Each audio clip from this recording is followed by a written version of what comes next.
So hi guys, so for today's video, magbuhat ta og magkuan ta og milk tea.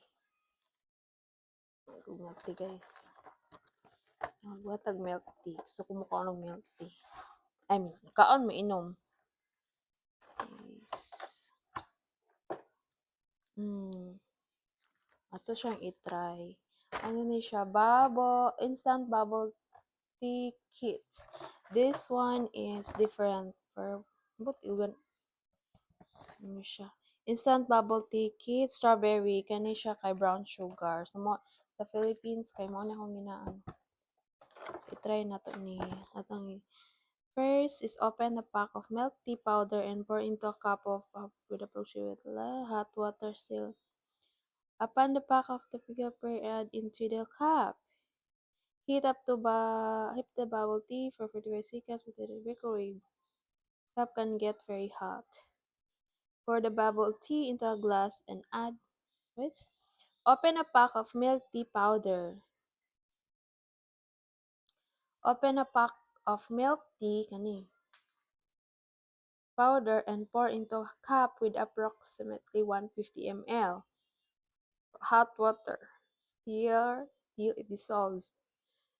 Yeah, and then open the pack of tapioca pear and add into the cup. This one.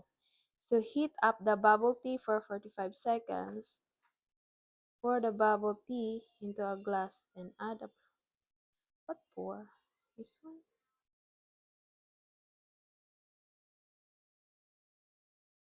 So it depend. So ato siyang ibutang diri sa hot water. Buhok. Siya sa hot water.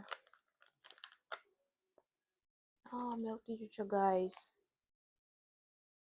Yay. So, dito lang anak.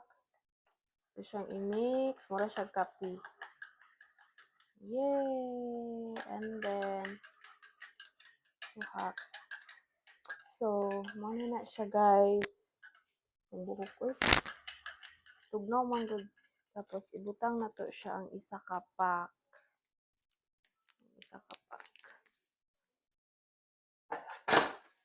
Ato isa ka pack. Tapos, ato siyang ibutang sa kuan. Ato siyang initon sa microwave mga